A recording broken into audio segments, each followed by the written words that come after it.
Thanks for starting your Thursday afternoon with us here on THV 11 News at noon. I'm Michael Aaron here with meteorologist Nathan Scott. You really brought us a nice day today. So far, so good this afternoon. While you were sleeping, we had a cold front.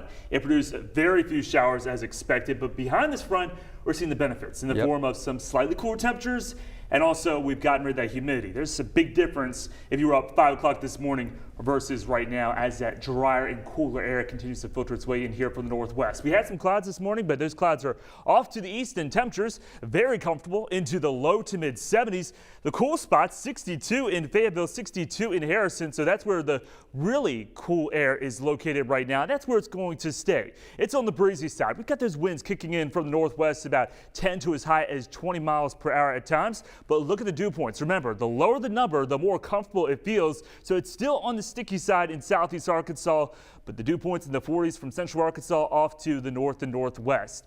If you're headed to the Arkansas State Fair this afternoon, gorgeous weather can be expected. Temperatures topping out into the upper 70s and pretty much upper 70s for most central Arkansas, low 80s down to the southeast, highs only into the upper 60s in northwest Arkansas. I have your weekend forecast, which does feature the chance of rain and also some significant changes going into Sunday night for the potential severe weather. All that coming up later. Continued declines this afternoon in all of the COVID metrics. At this point, no county in Arkansas has more than 500 active cases. 672 new cases came in statewide Wednesday, and active cases went down by 72 to a total of almost 5,800. And remember, the biggest danger from a surge of cases is if it overwhelms our hospitals. The good news here, the pressure on state intensive care units has come down greatly from the last 2 months. You see this chart here tracking the ICUs. It indicates a number of surge capacity beds have been taken down because availability has improved so much. Good signs there. It's the CDC's turn to weigh in on boosters a day after the Food and Drug Administration authorized supplementary shots for millions of people who received the Moderna and Johnson & Johnson vaccines. The FDA made its announcement as the White House prepares for the emergency use authorization of the Pfizer vaccine for kids ages 5 through 11. Deborah Alfarone reports from the White House. CDC advisors met Thursday ahead of a vote on boosters, a day after the FDA authorized extra doses for millions of Americans who received the Moderna and Johnson & Johnson vaccines. CDC's recommendations will not just address who should receive a booster dose, but also include what vaccine they should receive, how, and when. The FDA gave the go-ahead for everyone age 18 and older who got the Johnson & Johnson shot, and for seniors and people at high risk who got Moderna. The agency also said it's okay to mix and match vaccines, meaning individuals do not have to get the same brand they received initially. Mix and match really gives a good deal of flexibility to people. Moderna's booster would be given at least 6 months after the second dose, and J&J's 2 months after a first dose. CDC Director Rochelle Walensky joined the call and thanked the panel today. She courted a little bit of controversy last month when she went against one of the committee's recommendations regarding the Pfizer booster and offered it to people with high-risk jobs. Please know that I am here listening and eager to learn from your perspective. The White House is also preparing for the emergency use authorization of the Pfizer vaccine for children ages 5 to 11. We worked with Pfizer to modify the packaging of the pediatric doses to make it easier for pediatricians, family doctors, and other providers to provide vaccines to children. Federal officials say children's shots will include smaller needles. Authorization is expected in early November. Deborah Alfarone, CBS News. Shots for kids will not be offered at mass vaccine sites. Instead, the White House COVID-19 response team has already enrolled more than 25,000 pediatricians, family doctors, and other kid-friendly locations to administer those vaccines. In the last week alone, we have seen shootings near both North Little Rock High School and Central High School in the city of Little Rock. Meanwhile, an investigation is still underway in Pine Bluff after more than a dozen people were shot in one night resulting in 2 people dying. That was on Saturday night. This rash in violence now has city leaders across the state stepping up to tackle the problem. The Jefferson County Sheriff's Office says it is now just weeks away from receiving a federal grant award for an initiative to combat youth in gangs.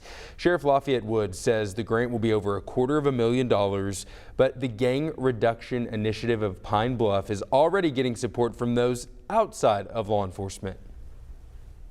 Get these kids involved in those extracurricular activities. So if you're doing a program whereby, it's after school or engaged in the schools, we want to be able to help your capacity to serve the youth.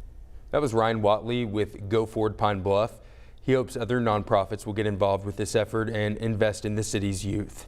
It is worth noting that as of right now, the motive behind the shootings this weekend have not been confirmed to be gang related. Meanwhile, in Little Rock, city leaders, including the mayor and police chief, announced a plan to reduce violent crime in the city. Little Rock will offer new police recruits double the sign-on bonus, add gradual increases for officers in the 2022 budget, increase police visibility in an effort to curb violent crime, and expand social services to address underlying issues before they lead to crime. The city also outlined new and existing programs to help with community outreach. That includes a newly formed Office of Neighborhood Safety. A trial date is set for the 15-year-old boy suspected in a shooting near North Little Rock High School last week. Raymond Hudson is being tried as an adult due to the severity of his 2 felony charges. He pleads not guilty to 1 count of first-degree battery and 1 count of aggravated robbery. His trial is set for January 6th. We have an important update on the investigation into the death of Gabby Petito. Her fiance, Brain Laundrie, has been missing for more than a month. Now searchers have found his notebook and backpack, along with suspected human remains in a Florida nature reserve. Police had suspected that Laundrie was hiding near that area. His family's attorney says there's a strong probability that the remains are his. Jerika Duncan has the story. Search teams, police, cadaver dogs, and a medical examiner descended on Maya Kahachi Environmental Park in Florida Wednesday looking for Brain Laundrie. Investigators found what appears to be human remains, along with personal items, such as a backpack and notebook belonging to Brain Laundrie. Laundrie's parents, Chris and Roberta, joined the search Wednesday morning. We spoke to family attorney Stephen Bertolino over the phone. He said Laundrie's parents told law enforcement to search that area from the start, and this was the couple's first chance to look themselves. Chris Laundrie simply went off the trail and he walked into the woods several yards, we'll say 20, 30, 40 feet. He was doing it, according to him, in a zigzag fashion. He was walking through some brush and just observing and looking. At some point, he came across a white dry bag. Bertolino says investigators may have missed it because the area was previously underwater. But former FBI criminal profiler Mary Ellen O'Toole called the timing very curious. The parents have engaged in behavior that is suspicious, and that has to be resolved. Laundrie is the only named person of interest in the strangulation death of his fiancée, Gabby Petito. It will likely take days or even weeks for investigators to identify the remains and whether or not they belong to Brain Laundrie. Sources tell CBS News that's because it's a small part that makes it hard to identify. The family attorney says it is, quote, hogwash that his parents planted evidence in the park. To note, Brain Laundrie has not been charged in Gabby Petito's death. Jerika Duncan, CBS News, New York. Laundrie and Petito had been traveling together for 2 months on a cross-country trip in a van that they were documenting on social media. The House is preparing to vote on whether to hold Steve Bannon in contempt of Congress. That's because he refuses to comply with the subpoena to testify about his role in the January 6th attack on the U.S. Capitol. Bannon claims he doesn't have to abide by the request because President Trump has asserted executive privilege, even though Bannon did not work for the president at that time. Democrats have enough votes to hold Mr. Bannon in contempt, even if most Republicans vote no. The Department of Justice would then need to decide whether to press charges against the Trump ally. We have a health alert to tell you about this afternoon. If you have onions in the house, you want to listen to this story. Federal health officials say onions imported from Mexico are the source of a recent salmonella outbreak in the United States.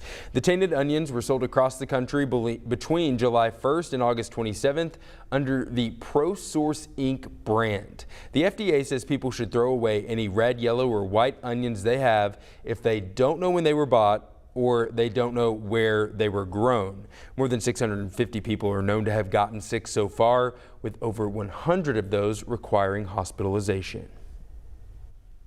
Well, it's a beautiful Thursday around the region. Lots of blue sky, and the skies will stay clear tonight, setting up for a chilly start to your Friday. I'll have the numbers and let you know about the chance of severe weather going into the weekend next.